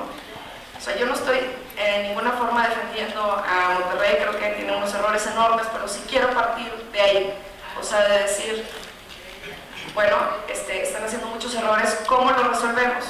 O sea, si tu mejor amiga le va a regalar a tu otra mejor amiga un pastel y sabes que es diabética, ¿cómo le dices que no lo haga antes de que suceda? ¿No? O sea, si yo creo que no es una cuestión de denuncia pública y por eso muchas veces cuando críticos muy respetables del DF han ido a Monterrey y han denunciado las cosas que están sucediendo ahí, no se toman con el respeto que deberían de tomarse, se descartan inmediatamente en Monterrey porque dicen, ay, este crítico amargado no entiende nada, y no ponen atención. Entonces realmente es infructífero, no hay un diálogo, o sea, la gente que realmente podría aportar algo a la ciudad o a los patrocinadores no lo hace, y luego los patrocinadores también se asesoran de una manera completamente equivocada, y entonces es una bola enorme. Entonces, bueno, yo creo que aquí habría que pensar no nada más qué se tiene que hacer para mejorar las cosas, sino también cómo llegar a esos circuitos de poder y cuál es la manera correcta de solicitarlo o asesorarlo. Entonces, bueno, como ya quedó evidente, considero que la fórmula no sirve, es muy poco democrático, es muy vicioso se considera el arte un regalo, pues está como muy difícil, porque entonces nadie puede opinar del asunto, ¿no? Caballo dado no se le mira al diente, y entonces se vuelve una cosa así como de sumisión, de bueno, gracias, y no debería de ser así, ¿no? Porque no hay una retroalimentación, esta gente está gastando todo el dinero en tratar de agradar a este público que está descontento, entonces es un absurdo, están tirando el dinero a la calle. Entonces, yo creo que no es cuestión tampoco de decir, pues está muy bien el modelo, sean todos sumisos y no repelen. O sea, no, para nada. Lo que estoy diciendo es que no funciona en ningún sentido, ¿sí? Entonces, básicamente, no los estoy defendiendo. Sin embargo, lo que sí quiero aclarar, que en lo que discrepo con la persona que hizo esta investigación, es que, bueno, me parece de entrada muy ingenuo pensar que un grupo de personas se juntaran a decidir, vamos a comprar unos cuadros y luego hacemos un museo y luego los exhibimos ahí y entonces los legitimamos y van a subir de valor. O sea, creo que nadie haría eso, pero aunque se hiciera, o sea, pensar que alguien pudiera hacer eso es bastante ingenuo. Pero en todo caso, digamos que si hubiera habido una malicia, pues no la hubo. En todo caso, de lo que pecó Monterrey, en términos generales, fue por ingenuidad, o sea, fue una gran ingenuidad la manera en la que se manejaron las cosas. Los únicos que hicieron negocio fueron los dealers, y ni siquiera los dealers respetables, que fueron los mejores asesores de los coleccionistas, sino uno que otro trácalas por ahí. Y el museo se usó como una vitrina, y les quiero poner un ejemplo muy específico. En una de las inauguraciones importantes del museo, el museo más bien tuvo que poner reglas para regular la entrada de las galerías a los coleccionistas, porque el museo se estaba usando como un intermediario y no al revés como se presenta en Curare. O sea, Luz nos propone que los coleccionistas, teniendo las obras en sus casas, las exhibían en el museo para legitimarlas y luego venderlas más caro y hicieron una fortuna. Pero sucedió exactamente lo contrario. O sea, se solicitaban unos curadores que hacían unas exposiciones muy bonitas, y entonces era como Fifth Avenue del arte, porque traían a los coleccionistas de compras a ver la exposición, y entonces pues estaban en el mejor marco exhibido, y además el experto no sé quién lo seleccionó, está muy bien, y entonces no sé qué. Y bueno, más para que se den una idea, porque tuve oportunidad de trabajar ahí, en una de las exposiciones se vendieron 40 obras a un solo coleccionista, con un monto como de más o menos $300,000. Entonces el museo tuvo que empezar a poner reglas para que no pudieran venderse obras a través del museo, les cerró completamente la entrada a los galeristas, a que no pudieran museografiar las exposiciones, que no pudieran curar las exposiciones, y empezaron a ponerse una bola de obstáculos y barreras por el miedo al abuso que se estaba dando a los coleccionistas. Y desgraciadamente las medidas que tomaron fueron las más absurdas, porque los únicos que sabían qué estaba pasando y que asesoraban a los coleccionistas eran los buenos galeristas, que fueron los que se les vedó. Entonces realmente fue una bola enorme que acabó en la ruina económica de muchos coleccionistas, y por supuesto no en el enriquecimiento de su acervo como se presenta aquí, ¿no? Por otro lado, la parte de Nueva York, quiero asegurarles que las visitas del público a Monterrey, a Nueva York, preceden inclusive las subastas latinoamericanas, ¿no? Marian Martin empezó a hacer las subastas latinoamericanas a partir de una demanda del público latinoamericano, demanda nada más de Monterrey. Y realmente sí, era un viaje que se hacía por diversión, y no tiene nada que ver con tratar de salir en Art News. Entonces, si voy a comprar a Nueva York, a lo mejor se dan cuenta que soy coleccionista y así voy a aparecer en Art News. Más bien era una cosa de viaje, muy simpática, y yo creo que lo más importante allí es que era el equivalente a este simposio. O sea, como les digo, cómo asesoras un regalo, cómo cuestionas un regalo así, en una super cena en Nueva York, con amigos, y se le pasaron las copas al dueño del museo, y entonces le dices, oye, ¿sabes que esa exposición estuvo horrible? y ya, ¿no? Porque realmente fuera de ahí no hay un contexto en el que se pueda aproximar a la persona. Entonces, yo pienso que también había un discurso importante detrás de esos viajes. Y bueno, la parte de los coleccionistas que no tienen idea de qué están comprando, creo que no es un problema de Monterrey, sino nacional. O sea, si se fijan, no hay asesores de colecciones en el país, o sea, como un trabajo pagado, ¿no? Y eso a mí me parece clarísimo. Y bueno, finalmente, creo que todos conocemos los principales problemas que esto genera en un museo.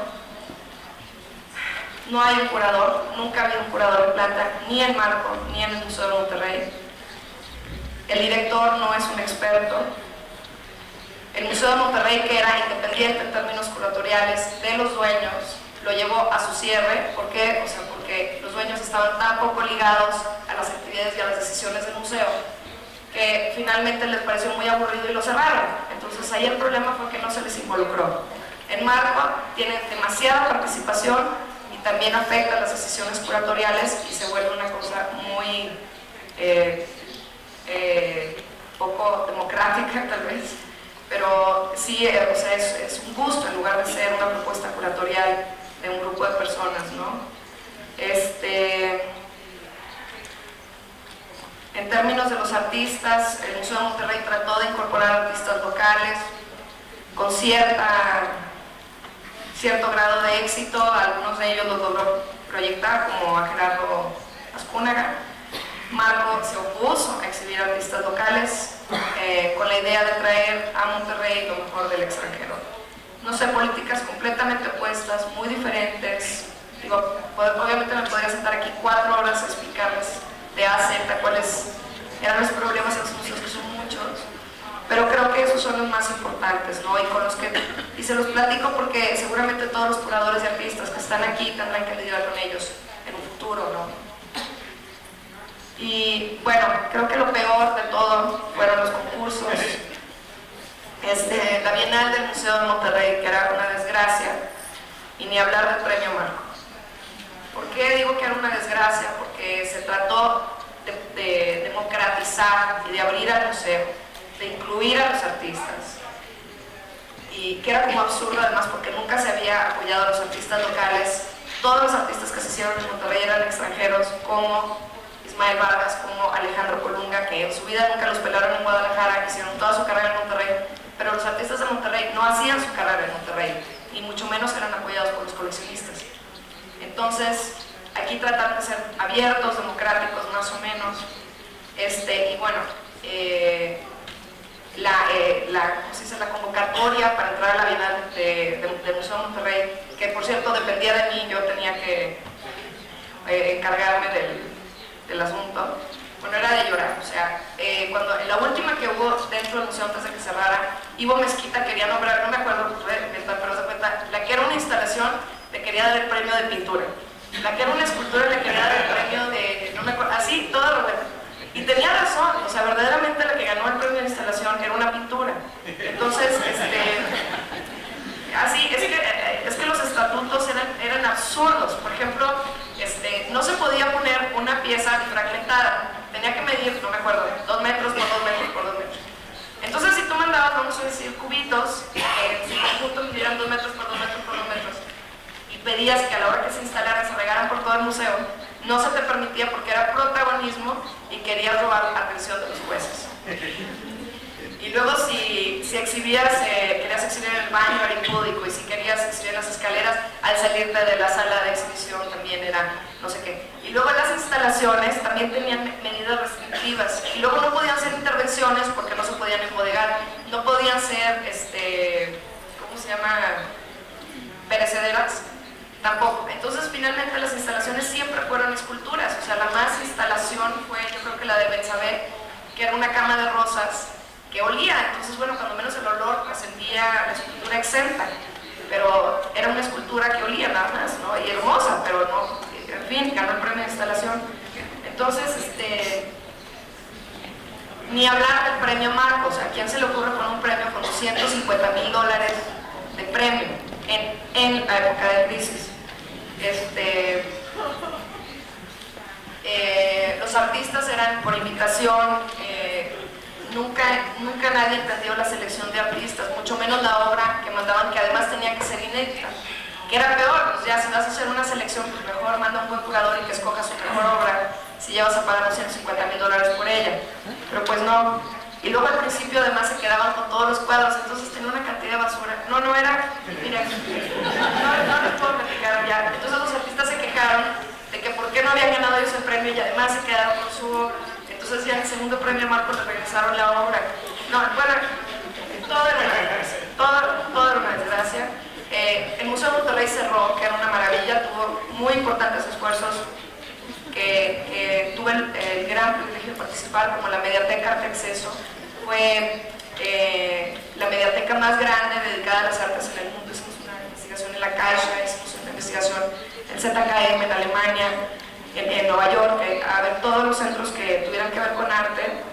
Hicimos un programa muy padre apoyado por la Fundación Rockefeller que desarrollé para invitar a curadores a navegar por la red, y eran navegaciones curadas. Participó Benjamin Pyle y Steve Dietz del Walker Art Center, y realmente el Museo de Monterrey, dentro de los proyectos en internet, se localizó muy rápido en un grupito de 10 que estaban haciendo proyectos, ¿no? En fin, o sea, sí había cosas muy interesantes, y lo más gracioso de todo es que cuando los patrocinadores deciden cerrar el museo, lo único que quedó fue la Bienal,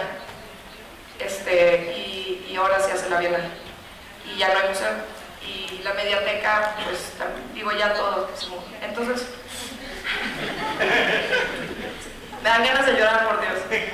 Pero bueno, y a todo esto, lo más gracioso del asunto fue que cuando cerró el museo, hubo una gran manifestación afuera del museo de que por favor no cerraran. Hubo una gran manifestación del museo, por favor no cierren, ¿no? Y la gente lloraba, salieron los periódicos llorando, y yo decía, bueno, de veras, o sea, no, esa no es la manera, ni iban a ganar nada, y obviamente, digo, nada más daba lástima y así. Bueno, ¿cuál es la solución? He oído rumores que Marco está tratando de hacer una fundación, lo cual sería muy interesante. Muestra, a lo mejor, una nueva feria. La colección Jumex, que tiene una curadora de plata, puede ser un nuevo camino. El Patronato de Arte Contemporáneo. Y bueno, mi solución fue salirme de todo esto y trabajar en una revista en la cual edito. Y tratar de que el arte sea negocio y dejar de esperar la caridad. Muchas gracias.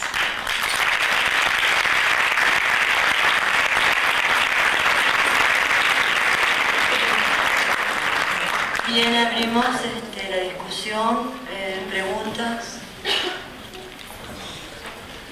Por allá. Un poco más arriba.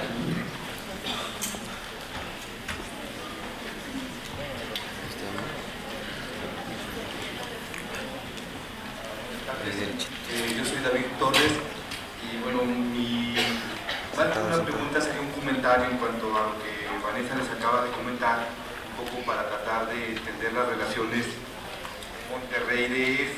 A mí me parece que de pronto, yo entiendo que ella forma parte de una élite y desde ahí supongo que es su participación, porque si hay una participación del Estado, aunque sea mínima, la hubo en el marco.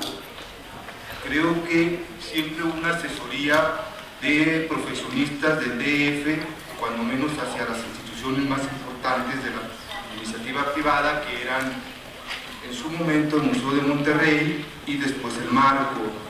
Incluso hubo antecedentes como Promoción de las Artes, en donde siempre hubo asesores, digamos, del DF, que quizá porque no había en la ciudad de Monterrey.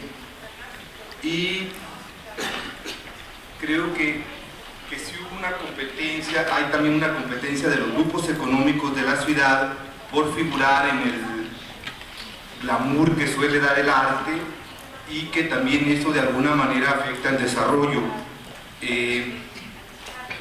¿Competencia entre los coleccionistas? No, entre los grupos económicos de la ciudad, que de pronto, bueno, de hecho hubo un momento en que determinados grupos económicos tenían su foro de arte, ¿no?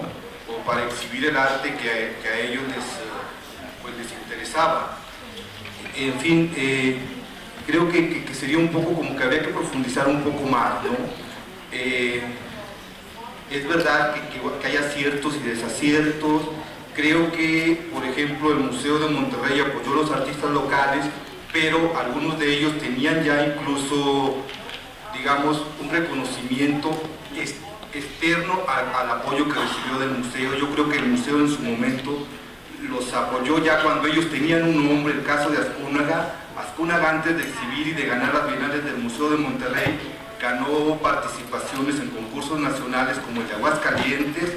Incluso Julio Galán, antes de que exhibir en el Museo de Monterrey, ganó un premio en Aguascalientes. Entonces, digo, habría que profundizar un poco más, ¿no? Sé que el tiempo en el que participaste es poco para participación. En fin, digo, habría que profundizar un poco más, y sí creo que siempre hubo una asesoría, ¿no? No la adecuada, pero bueno, sí la hubo. En cuanto a lo que mencionaba la nota esta del análisis de la chica en la revista de Curare, tienes razón, es bastante imparcial. Creo que el menos autorizado ahí para hablar de esto era el director, porque los directores en las instituciones privadas de Monterrey, más que directores, digo, tienen un papel distinto al que tienen los directores de la Ciudad de México, ¿no? Allá son una especie como de administradores. Bueno, ahí es la diferencia entre Marco y el Museo de Monterrey, ¿no? O sea, el Marco es un administrador y en el Museo de Monterrey era el curador. Así es, digo, habría que diferenciar un poquito esto, ¿no? Quizá es un poco el tiempo para participar. Un poco por ahí era mi comentario, ¿no? Gracias. Estoy de acuerdo contigo, no es que no hubiera asesoría, ojalá hubiera habido más, era una asesoría muy limitada, ¿sí? Y muy de acuerdo a sus intereses, y no creo que estuviera malintencionado de decir, vamos a invitar a fulano y fulano y fulano porque seguramente van a legitimar mis obras. No, simplemente compartían los mismos gustos, y es lo que digo. O sea, cuando haces un regalo, regalas lo que te gusta, y ya. Pero qué lástima que no hubiera sido más plural. Yo creo que hubiera habido que incluir otras opiniones en ese consejo de asesorías. Era muy poca gente y con la misma visión. ¿Alguna otra pregunta? Sí, acá la compañera.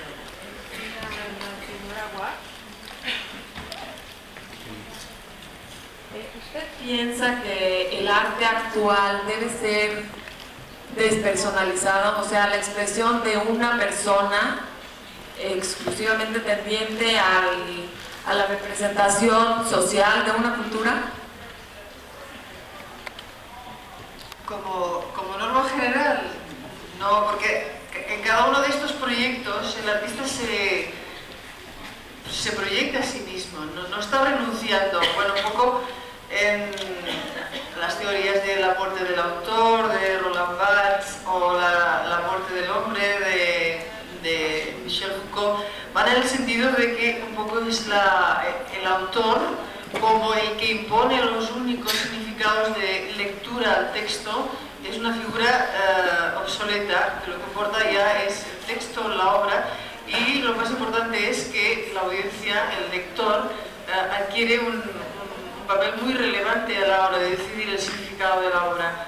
Entonces no es que el autor muera, sino es una muerte metafórica, muere como genio, muere como creador y responsable de los únicos significados. Quizá pues ya no es el creador que expresa la máxima subjetividad, pero no no estamos en el contexto del expresionismo abstracto, donde los artistas proyectaban sus egos, proyectaban sus pasiones, sus angustias sobre la tela, como una radiografía, como una sismografía, ¿no?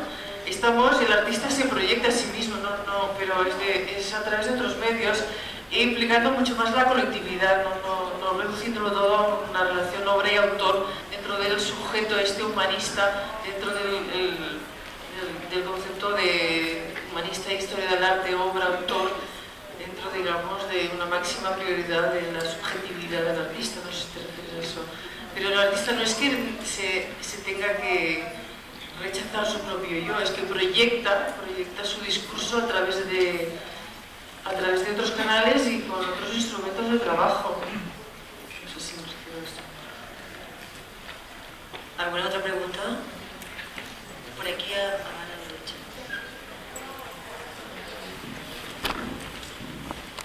Osvaldo Sánchez. Yo quería hacer un comentario sobre todo en relación a lo que comentó Vanessa, que me parece un tema importante. Yo creo que el tema Monterrey en materia de museo no es un tema de provincia, creo que no es un tema de Hueva.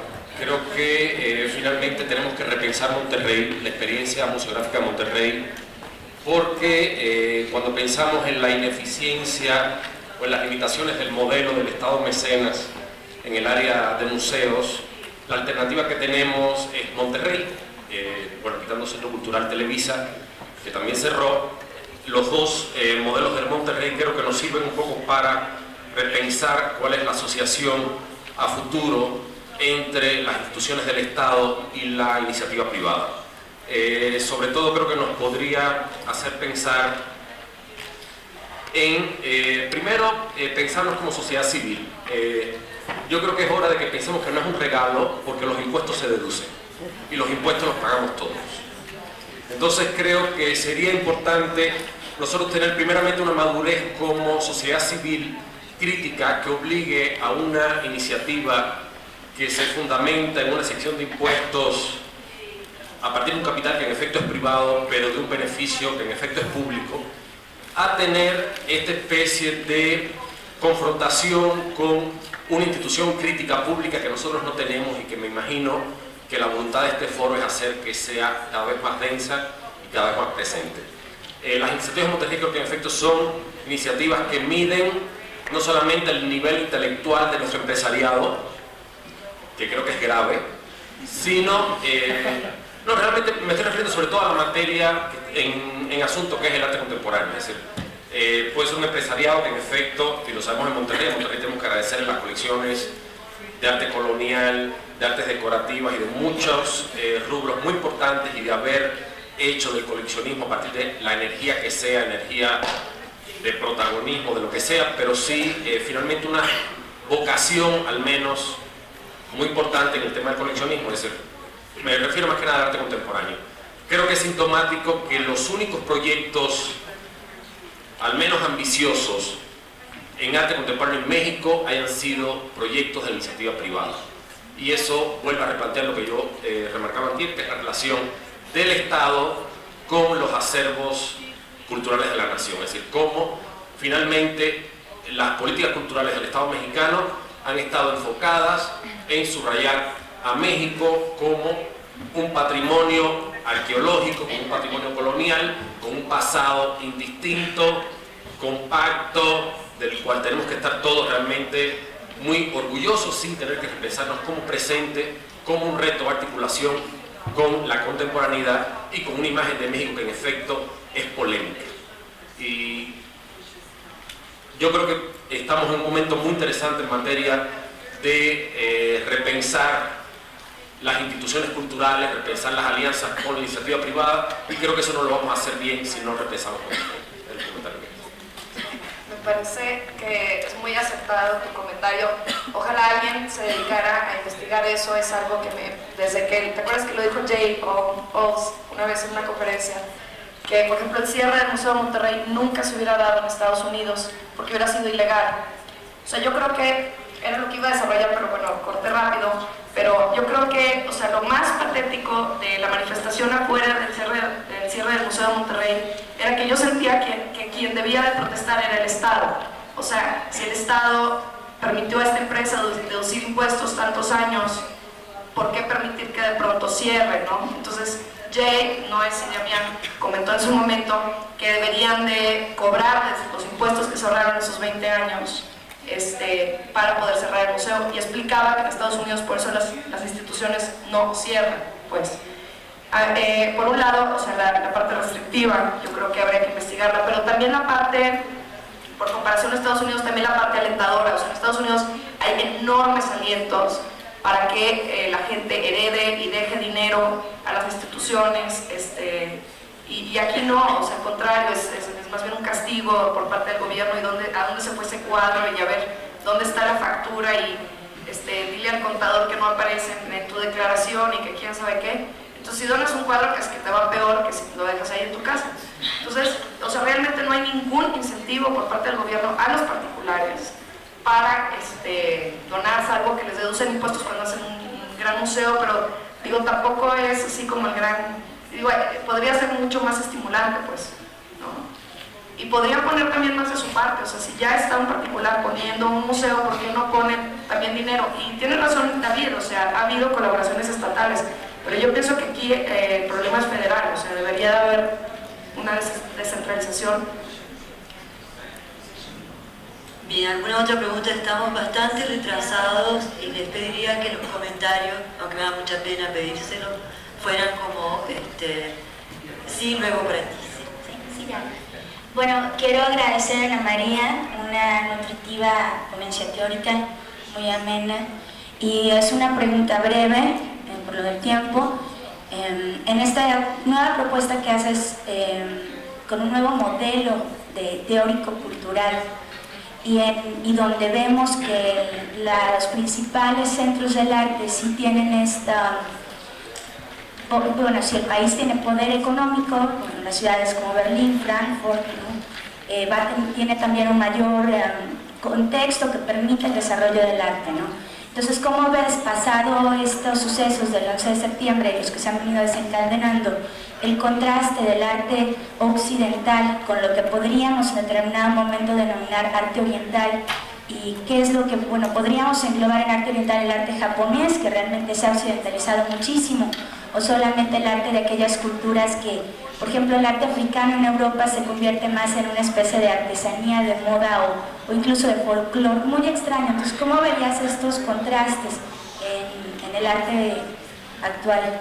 Mira, yo para ser breve voy a utilizar el título de una bienal. Las bienales, generalmente los títulos suelen ser muy epocales, muy emblemáticos.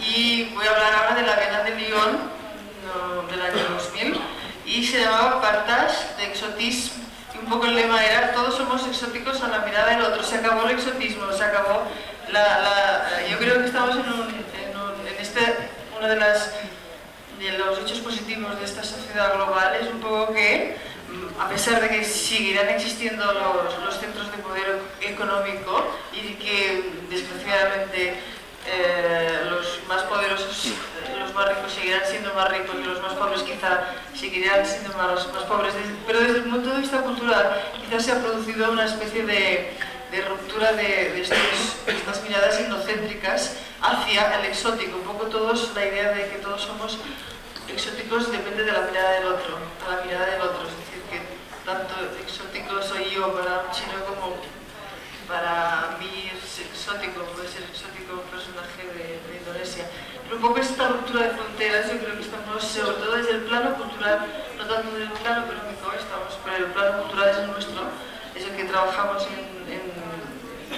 desde la teoría, desde el mundo curatorial, es un poco esto, ¿no? Entonces, creo que todos acabamos hablando el mismo lenguaje, y que un poco esta propuesta mía es de no renunciar a lo local, pero en ningún caso creer que lo local, como decía James Clifford, es una especie de pecado, es una especie de, es decir, vehicular lo local dentro de lo global, sin estar absolutamente, digamos, pendientes de lo que hace, de los modelos que impone, digamos, los centros de poder, pero sin renunciar a lo específico, pero sin caer en lo folclórico. No sé si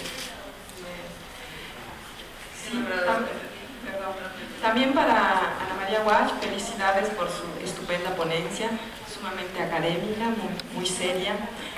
Yo soy Rosy Pineda, profesora de Historia del Arte, vengo de Oaxaca.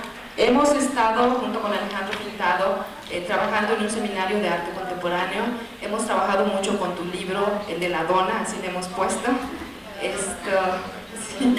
Y una pregunta sería, ¿qué sugerencias o qué estrategias nos podrías dar para estudiar de la mejor manera con un público no especializado, que es lo que estamos haciendo en Oaxaca, para el arte contemporáneo? Bueno, partir de las obras, pero a partir de las obras no acabar en el autor, porque más o menos eso es lo que nos venían a contar las historias del arte universales. Esta relación entre, bueno, aquí tienes la obra, aquí tienes la foto, la imagen, y después detrás detrás de esta obra hay un señor que nació aquí, que se formó allá, que tiene este maestro, que tiene estas influencias. Yo creo que lo más, y yo lo que recomendaría, que es lo que yo he hecho hasta cierto punto, es crear una especie de network y crear una serie de diálogos y que la obra no únicamente te hable del autor, sino que te hable de toda una serie de ideas, que te remita a la filosofía, que te remita a la antropología, que te remita a la literatura, que te remite a la teoría fílmica, al feminismo. Un poco es este mundo interdisciplinar, no únicamente, pero siempre comenzando por la obra. Es decir, yo no soy filósofa, ni tengo la profundidad, ni el rigor, ni el conocimiento de un antropólogo, de un filósofo, pero tengo la capacidad como para a partir de las obras de arte, que es mi campo, que es nuestro campo, del ilustrador, del crítico, del curator, y a partir de ahí crear una serie de diálogos sobre todo para encontrar el sentido a esta obra, que es una obra de un personaje, pero que forma parte, este artista forma parte de una colectividad, forma parte de una sociedad, y esta sociedad no es la misma, la mexicana, que la norteamericana, etcétera, etcétera. Un poco llegar a partir de lo particular, un poco a lo global, pero implicando cuantas más disciplinas, mejor. Gracias. Sí, Ana María, Francisco Reyes Palma, de Curare. A Ana María le tengo una pregunta, realmente pregunta. Y un comentario previo, brevísimo. Me gusta mucho cómo te mueves, cómo hilvanas entre autores y problemáticas. Pero hubo un concepto que me desconcertó un poco, que es la noción de Marcos G. de no lugar, como un espacio identitario. Es decir, yo siempre lo entendí, quizá lo entendí muy mal, como un espacio de neutralización y de pérdida total, ¿no? Es un espacio donde uno se pierde.